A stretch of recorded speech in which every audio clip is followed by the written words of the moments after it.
Ya Ali Madad, from wherever you have joined us today, thank you very much for your support and interest for the series of programs that the Ismaili International Conciliation and Arbitration Board, which I have the privilege of chairing, broadcasts on Ismaili TV during Mediation Awareness Week. Our objective in presenting these short video vignettes is twofold. Firstly, to bring awareness to the services that the Conciliation and Arbitration Boards, affectionately known as CABs, provide in 20 jurisdictions across the world. We provide mediation services with well-trained, best in class, and perhaps I'm being a little biased, but best in class services to the Jamaat, because we firmly believe that wherever a murid is, they're an equally beloved murid of the Imam and entitled to services of the highest quality. That is why we have an agreement with the Center for Effective Dispute Resolution, which trains trainers who in turn train mediators and imamate appointees across the globe within a few months of their appointment to the CAB system, so that they're well placed to provide you with exceptional mediation services. Litigation is costly. It is costly and divisive. It's costly in terms of emotion, but it's also costly financially, and it diminishes peace and harmony within families and communities. The CAB system is designed to help murids deal with matrimonial, family, commercial matters discreetly and confidentially within the ethics of our faith, following the laws of the land in which we live. Our second objective is to present insights and ideas on dispute prevention. Today, I am really pleased to have with me two exceptional murids, who, of course, their appointments bring a sense of immense pride to the Jamaat. The first individual I'd like to introduce to you is Justice Hafeez Amarshi, who was appointed as the judge of the Ontario Court of Justice in March 2018, the first Muslim judge in Ontario. And as I said, it's a source of immense pride to us. Prior to his appointment as a judge, Hafiz worked as a criminal defense lawyer and recently, and before his appointment, as Crown Counsel for the Public Prosecution Services of Canada. Justice Amarshi also served on the board of directors of Flemington Community Legal Services, and in 2012 was a recipient of the Queen's Diamond Jubilee Medal, which recognizes contribution to Canadian citizenship and public service. Welcome, Hafiz. Thank you for joining me. The second individual I'd like to introduce is Honorable Justice Aleem Visram, who was appointed as the judge of the High Court on December 7th, 2022. Very recent. Congratulations. And he currently is responsible for the mediation files within the court system. So we'll hear more about that from Ali. Prior to his appointment to the bench, Judge Visram was a founder and principal lawyer at Visram and Company Advocates, so a long experience in actually practicing law. He's a qualified advocate in Kenya, but also a barrister and solicitor in Canada. He is involved in arbitration work and was the adjunct lecturer at the Stratton School of Law, where he taught international commercial arbitration. So experience in practicing law, arbitration work, and now most recently as a judge. Thank you both for joining me. First of all, to just say how a sense of pride it is for the Jamaat, because the appointment to the judiciary in many ways is an indication of the level of confidence that a country places in a judge, in an individual to be a judge. Both of you are lifetime appointees in your jurisdictions as countries, and that is such an enormous recognition by your country individually to you. So thank you very, very much. And as I said, it brings a great sense of pride to the Jamaat. I'm going to start with you, Justice Amarshi, first. Um, you've been a judge since 2018, so lots of experience in that. Um, tell us a little bit about the advice you would give to individuals as they think about dealing with a dispute within their business dealings, family matter, whatever it is, the kind of risk analysis or cost benefit analysis they ought to make as they're looking at what alternatives they should pursue in resolving those disputes. Sure. So first of all, thank you to ICAB and ICAB Chair for inviting me. It's a pleasure to be here, but it's also a pleasure to be able to share a panel with Justice Visram. Justice Visram has spent a few years in Ontario, where I got to meet him and know him. So it's a pleasure to be here, and congratulations again on his appointment.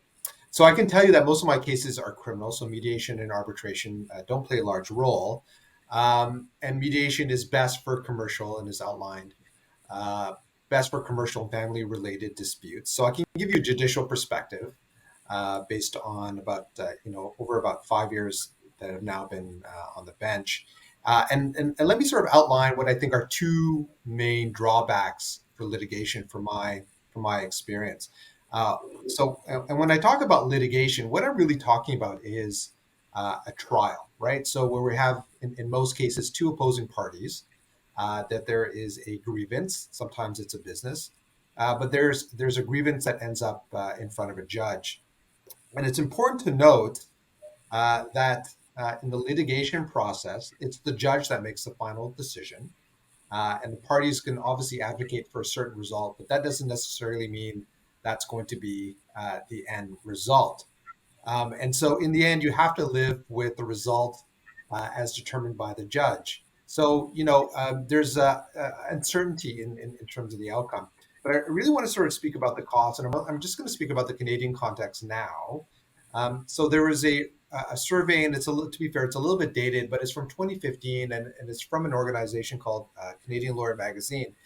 And they estimate that the cost for a 2-day trial. Now, a 2-day trial is a fairly short period of time, and it just means there's only one or two legal issues to be determined. But for a 2-day trial, and this is Canada wide, the average is about $30,000. All right. For a 5-day trial, which is, it's the normal length, it's the usual length for matters for commercial and in a family dispute, sometimes longer. The cost is about $55,000. Wow. So I think the first consideration should be the cost. And so the hourly cost or the hourly rate for a lawyer, again, in the Canadian context, it's about $300 an hour. Okay. And that's for a lawyer who's been practicing for a few years. And of course, that hourly rate goes up based on their experience. So at the outset, it's an expensive endeavor. And so in some Canadian jurisdictions, they will force you to take mediation before you can even go in front of a judge. And the reason they do that is the courts in Canada recognize that mediation is probably the best first step. And that's not only for the individuals involved, but societal. There's a societal benefit for people to resolve their issues outside of court. And I want to speak about court as more of a public resources. So courts are a public resource. They're Mm-hmm. finite. They're a finite resource, and we do have capacity challenges, right? So I can tell you, even in growing jurisdictions where there's growing populations, the capacity to handle cases is limited. And so the average time to trial in Toronto, for example, is 4.5 years. Imagine that, 4.5 years. In the Canadian context, or the broader Canadian context, If you have a commercial or family dispute, at least in Ontario, the average time is about 3 years to get to trial. So, there's a value to being able to resolve your matters, fairly efficiently. So, I think my advice has always been, it always seems to me that the first logical step, of course, is to utilize services like iCab, or in the Canadian context, cab, as sort of the first logical step before you decide to go to court. And it's important to note, and this I think is important, is that if for any reason the mediation it just doesn't work out, okay, so the other party is not having a discourse in good faith, you can't get to an agreement, you can't resolve your issues by way of mediation, you can still take the litigation route. It's not foreclosed for you. So, given sort of the time to trial and given the expenses, it would seem to me that mediation should be sort of the logical first step before you go to court. Thank you. I'm going to bring in Justice Visram here. And just before I do the questioning, I'll just sort of say that as a general rule, ICAB really likes to have all the NCABs. So all the NCABs report in through that process, and we provide kind of infrastructure and processes associated with that. We like to have most of our cases resolved within about 6 months. So, just as a contrast to doing that, I wanted to make sure I gave you the sense of the timing. Of course, there are differences depending on the complexities of the matter, but generally, our hope is that we finish the cases within 6 months, and that it is an exception that goes beyond the 6 months as opposed to the rule that goes beyond to that. So, Justice Visram, just a question around cost and length of time is one thing, but what are some of the other considerations that people need to keep in mind, and especially given your experience in mediation and arbitration over this period of time when you're advising clients, what are some of the other factors that you think people should keep in mind as they're thinking about options for themselves? Thank you, Zili. First of all, I want to say thank you very much for having me on this panel. It's a pleasure to be here, and I'm honored to share the panel with you, Hafeez, as well. It's really nice to see you after so many years and for us to share and enjoy this conversation. Um, Picking up on where you left me, Zili, I think one of the starting points is I would say to anybody, have a mediation clause in your contract, have an arbitration clause in your agreement. Don't let it be a midnight clause, which means don't enter that clause at the last minute just before you sign off. Think about it. Think about what kind of a mediation clause you have. Think about who you may want to appoint as the mediator. Think about the expertise of that particular individual. Think about whether it's a specialized area of law that requires someone with a number of years' experience, and think about where you may want him to come from. Now, the reason I say that is because typically now we're in an age where most agreements are international agreements. Parties are from different states, they're from different parts of the world. So it's important to recognize that you may want to have a neutral third person as your mediator.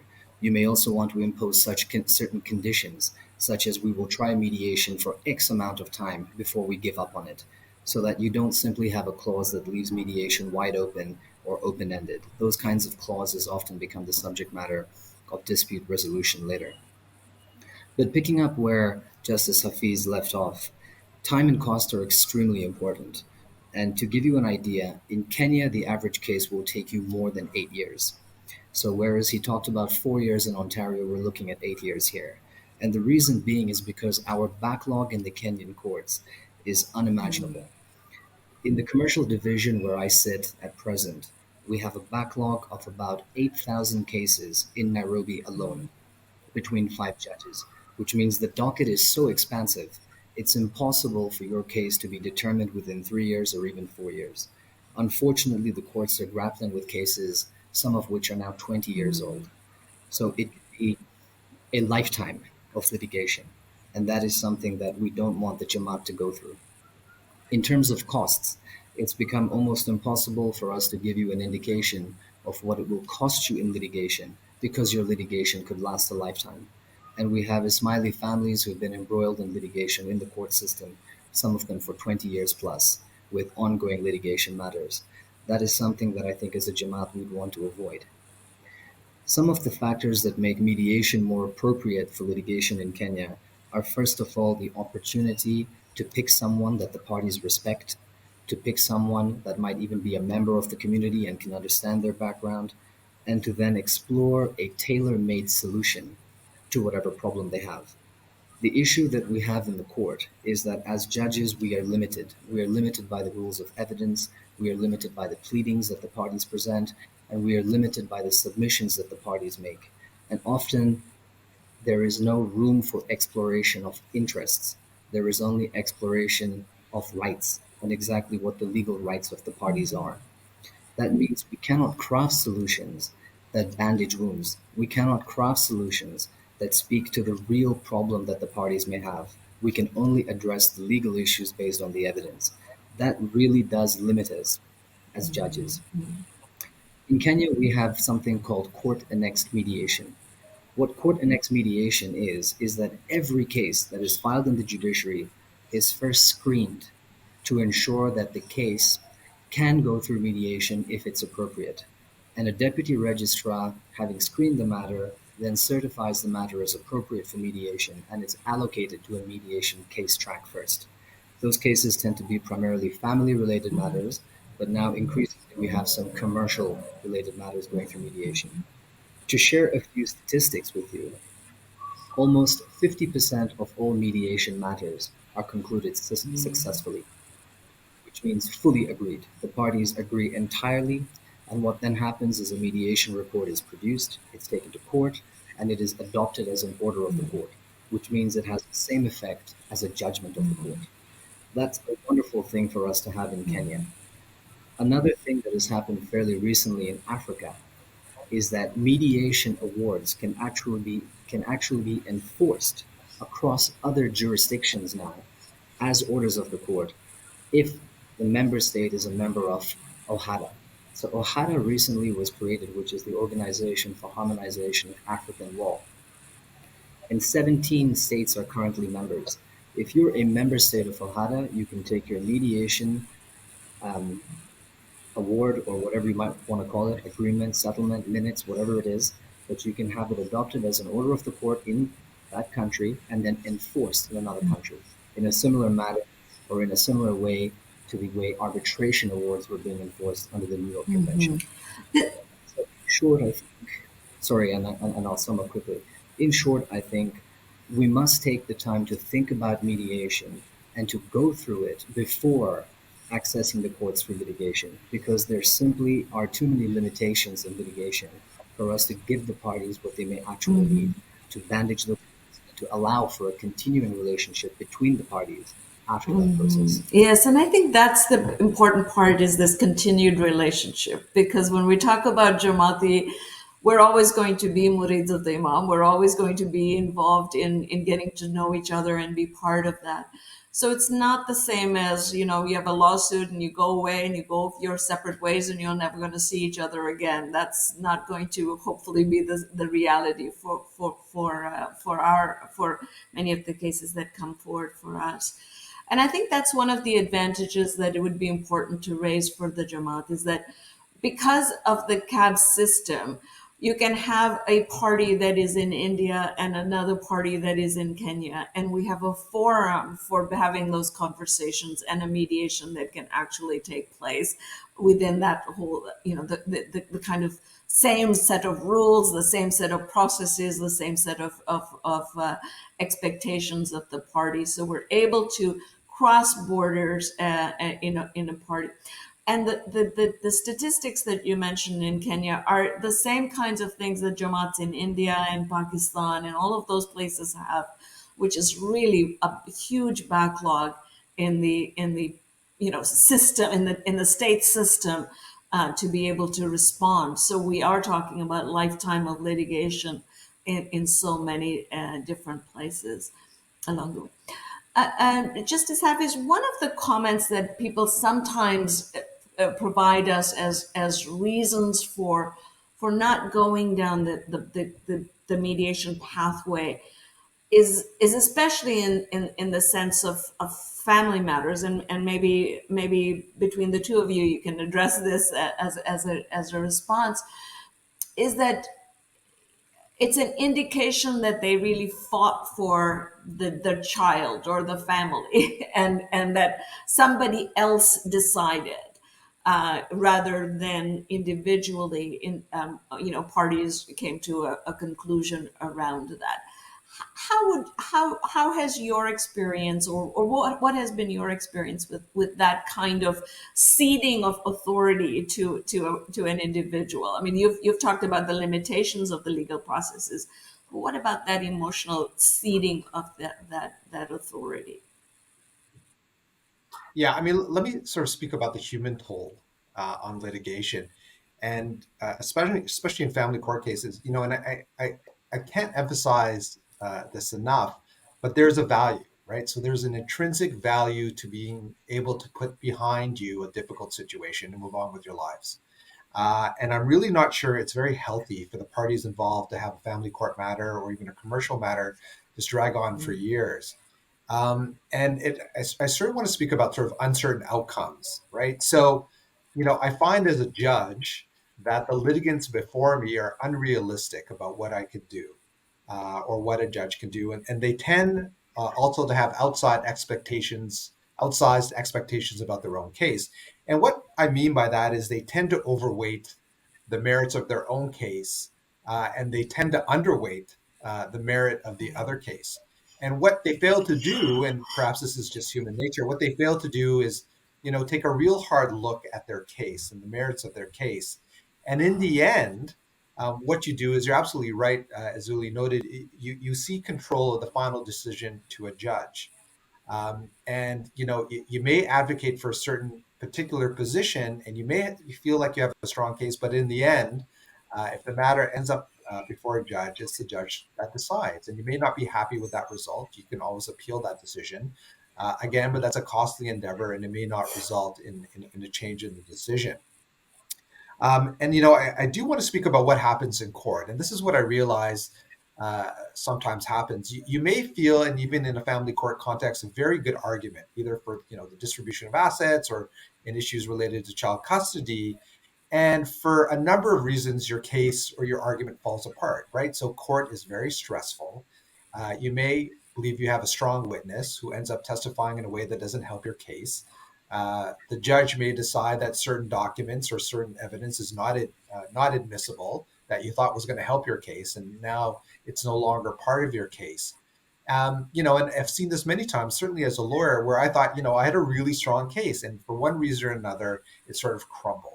Right. So you should have no expectations from the outset. And a good lawyer should prepare you about, the different potential outcomes.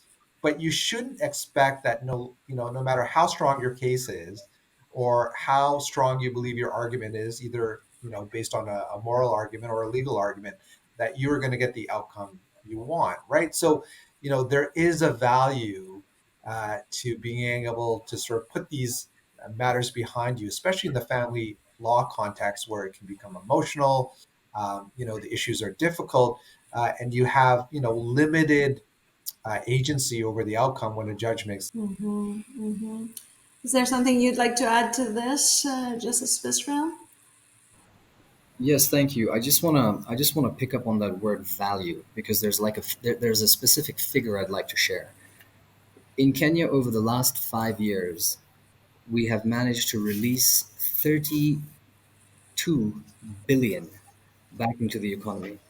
So I just want to double check that figure. If it's sorry, yes, 32.2 billion Kenya shillings was released back into the economy over the last 5 years, arising out of mediation. That means that matters that were resolved by way of mediation meant that that money could be taken out of the court system, plugged back into the economy, and create further economic growth and jobs for the country. So there's a huge amount of value, I think, in mediation. But also, the other thing I think that's equally important to think about is Right. confidentiality. When we talk about the court process, you have to remember that everything you say in court becomes part of the public domain. It goes into the judgment, the proceedings are typed out, and eventually they're available to anyone who wants to apply for those proceedings. That opens up your family to all sorts of other challenges and issues.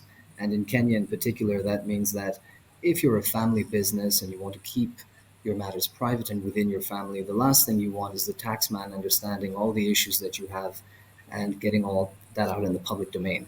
So I think one of the other aspects that is equally important to remember is that mediation allows you to keep your matters confidential. And the court cannot compel a mediator to come and give evidence in court and reveal whatever he has learned in the course of the mediation. So your information, your knowledge, your controversial issues are protected during that mediation process. I think that's really important to note. It's not just, we want to make sure that the dignity, which is the process, or the dignity of the individuals is maintained in that confidential, discrete process, so that you have a level of privacy in how you're addressing your matters, and that's a really important factor to keep in mind as we move forward to that. Any last comments? This has been a very interesting conversation. Is there something you wish I had asked you that I haven't, and a point that you want to make sure you raise to the Jawad? Yeah, let me just add. So, I mean, I've been involved, at least in the training of some of the CAB mediators. And listen, let me tell you this, at least from the Canadian perspective, but I can only imagine this is it's globally also relevant. But the mediators I met via CAB are objectively, in my view, excellent.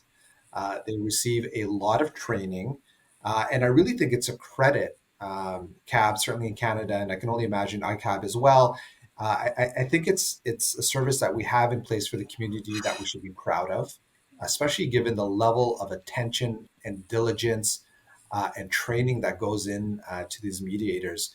So I think as a community, we're fortunate to be able to have or access to a service that is on par to private ADR services, right? So private ADR, there's a cost.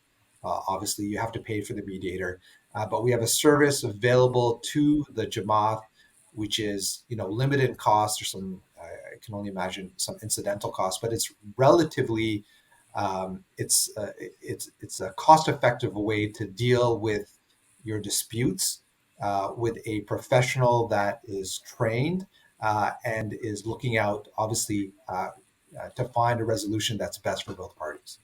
Thank you very much. I couldn't have done that kind of marketing myself. So thank you very much.